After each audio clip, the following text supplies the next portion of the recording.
Viewers, welcome to the Editorial Analysis by Drishti IAS. In this section, we regularly take editorials from various newspapers and news portals for a better understanding of various issues happening in India and around the globe. Dear viewers, in this section, we first try to link the editorial with our UPSC syllabus. Then we go analytical in order to understand some key points and at last some important concepts. Dear viewers, we truly hope that you like this initiative taken by Drishti IAS and your feedbacks are important for us. So kindly feel free to give your important feedbacks in the comment section. So without any further delay, let's commence our session. Dear viewer, this video is available in Hindi as well.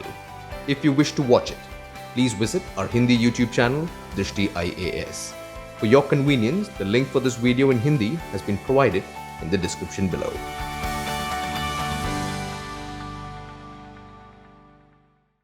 Today's editorial is taken from the Times of India, published on 11th of December 2020. The title of today's editorial is A Harsh Lesson. 5 years after the Paris Agreement, the world gets serious again. If we try to link today's editorial with our UPSC syllabus, we can link it with GS Paper 3, which has sections that include science and tech, environment, biodiversity, ecology, etc. Some key points from today's editorial. This week marks the 5th anniversary of the Paris Agreement, where formidable climate diplomacy ushered 196 rich and poor countries into a legally binding treaty seeking to hold global heating below 2 degrees Celsius at this century's end. While the intervening years have dimmed the shining promise of that moment, the pandemic has reinforced how much the future of every country and the world is really tied to upholding that pledge. Now, viewers, we all know that this week it marks the 5th anniversary of the Paris Agreement, which was signed by 196 rich and poor countries at that point of time. The idea was into a legally binding treaty that actually promised to hold the global heating below 2 degrees Celsius by the end of this century. However, during the years in between, majority of the countries have forgotten the promises that they made at that point of time. But after this year's pandemic, the countries have realized the importance of how important those promises were and how important it is for all the countries that they really have to uphold to those promises once again. One estimate is that it would take 2% of the COVID $11 trillion toll to reduce chances of another pandemic of similar scale. See, many people, they have said that the total expenditure, the total expense at which another pandemic can be controlled is only 2%. Only 2% of what COVID-19 has actually damaged. Now, if we speak about the data, many analysts, they have quoted that COVID has caused not less than $11 trillion loss to the entire economy of the globe.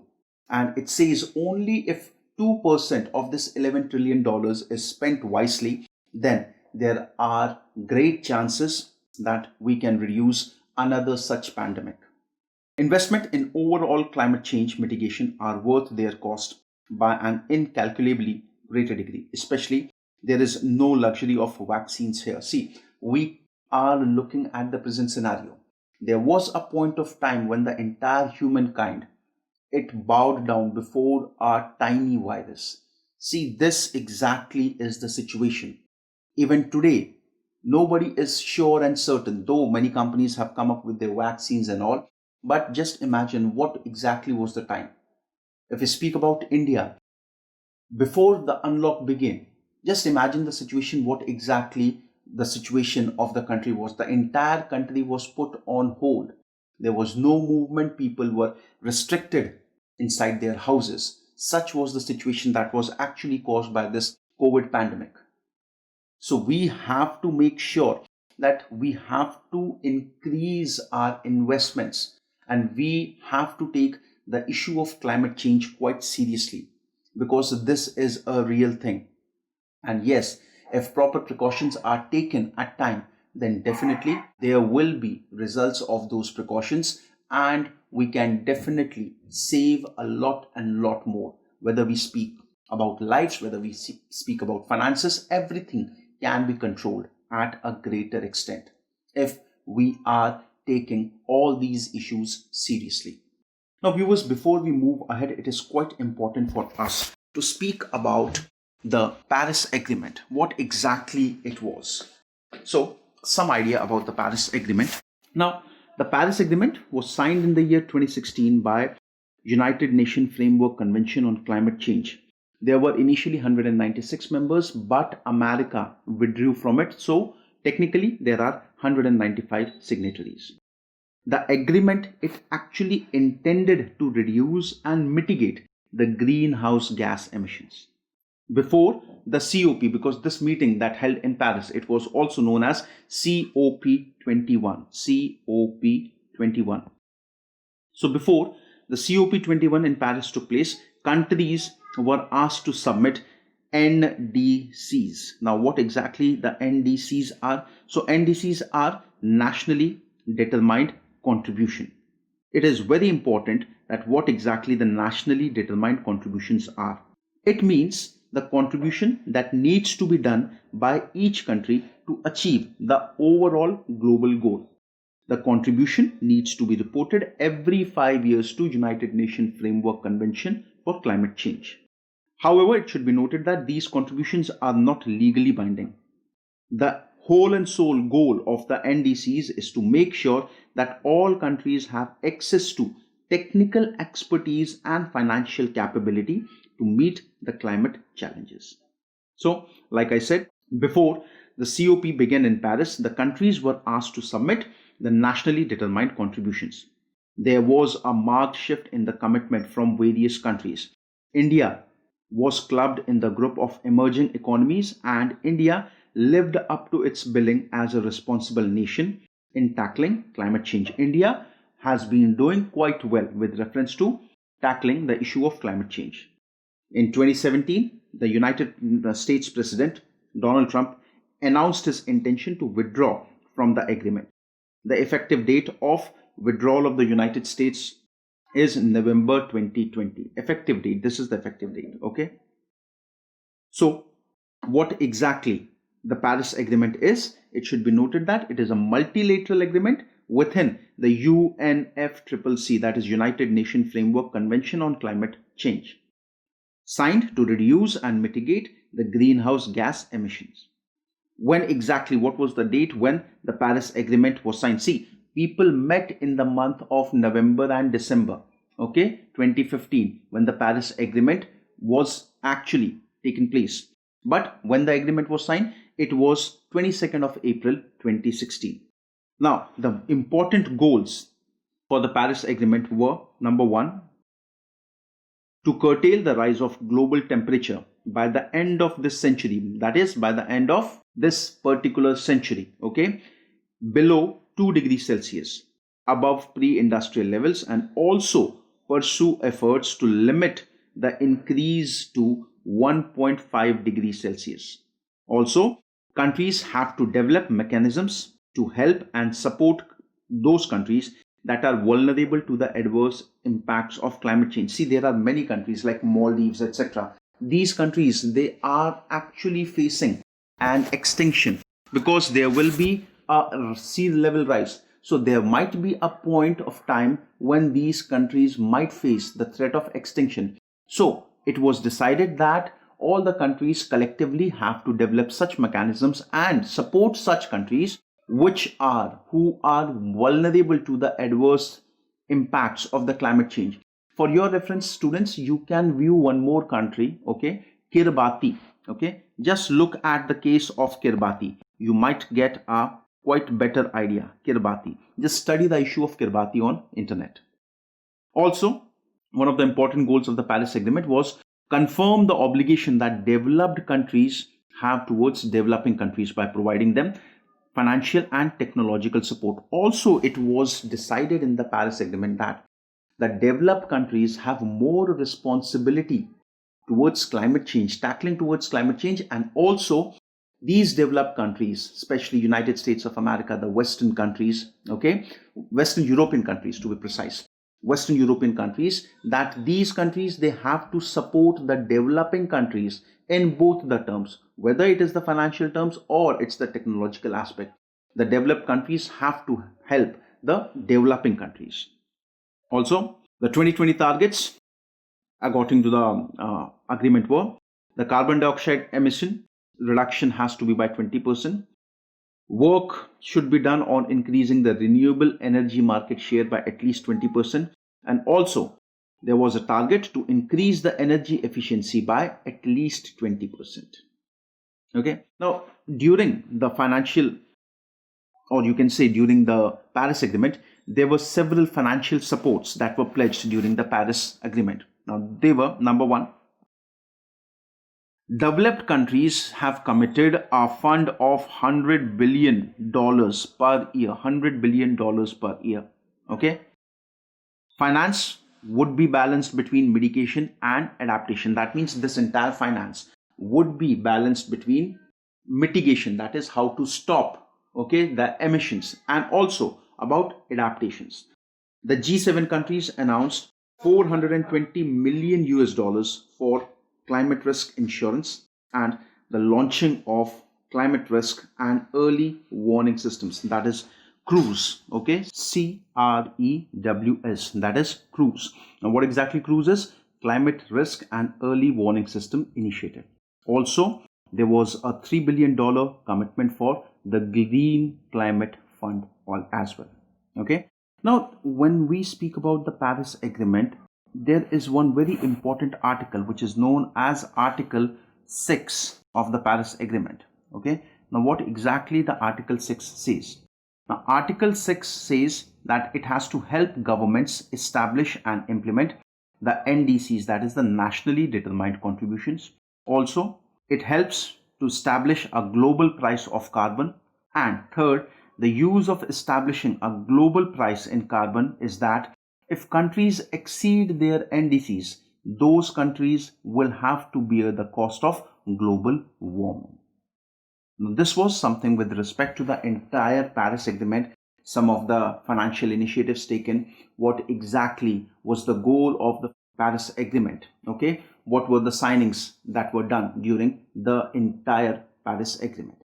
Now, if we speak with reference to India's performance or India at COP21, so there are several aspects which are important for us to see. Now, number one, India at COP21, India put out a statement that we need to grow rapidly to meet the aspirations of 1.25 billion population, and out of this 300 million people are without access to any energy. Now, according to India, India said it very clearly that we have to meet the aspiration of our population. The population at that point of time was 1.25 billion people. And out of these 1.25 billion people, there were around 300 million people without any access to energy. Yet, despite the growing demands, see, so much population, and despite this growing demand, India has pledged to reduce emissions intensity per unit GDP by 33 to 35%. Almost by India has said that it will be reducing emissions intensity per unit GDP by almost 33 to 35% of 2005 level. It has also said that India is aiming to reach 40% of installed capacity from non-fossil fuels. India has claimed that India will be definitely working upon the energy perspective, and it actually aims to bring almost 40% of its total energy using the non-fossil fuels. India has also targeted that by 2022 there shall be 175 gigawatts of renewable energy. India also said that they are planning to enlarge its forest cover to absorb 2.5 billion tons of carbon dioxide. Also, India has said that it expects developed country to mobilize 100 billion US dollars annually by 2020 for mitigation and adaptation in the developing countries. So if we speak about India's role or India's commitment to COP21, India is doing quite well, and the path that India has chosen is definitely quite good. And if things go in the same manner, definitely we can achieve whatever we have promised. Okay. So, viewers, this was something with reference to the entire Paris Agreement. Okay, now, if we speak about the present scenario, for example, if our generation cannot conserve the Amazon forest that is million of years in the making, it will be lost forever. The 2015 pledge is about averting such irreversible devastation of world's people and economy. See, there are several things that are happening time to time. Okay, we saw that how the Amazon forests, they are shrinking. So if we are not able, if we at this generation, if we are not able to conserve the Amazon forest, there will be a time then that these entire forests will be lost. And the 2015 pledge that was taken by all the countries was actually to avert such irreversible devastation. Because if any such thing happens, like forest cover of Amazon reducing, so such things cannot be maintained again. So it is high time that we have to focus, we have to work upon such issues where such devastation are not taking place. Because if once these devastations have taken place, there is no chance that you can avert these. Unfortunately, its delivery has been woefully inadequate so far. And like we all know, the commitment that was made by all the countries haven't fulfilled their commitment, whatever they promised during the agreement. A stark indicator is that the Green Climate Fund, which was intended for rich countries to compensate for their historical emissions, has received just $10 billion in total instead of $100 billion per year. See, like I spoke about the Green Climate Fund. Now, the Green Climate Fund was an initiative that all the developed countries, because all the emission, it did not started in this century, or it did not started right after 1950. The Industrial Revolution has been a long process, and many Western European countries and other countries, they have constantly contributed to the emissions. Now, for whatever historical emissions those countries have done, in order to compensate to those historical emissions, it was asked by these developed countries that they have to deposit a total of $100 billion per year to the Green Climate Fund. But instead of depositing $100 billion, they have only deposited $10 billion. So see, you can see what exactly is the idea of all these countries.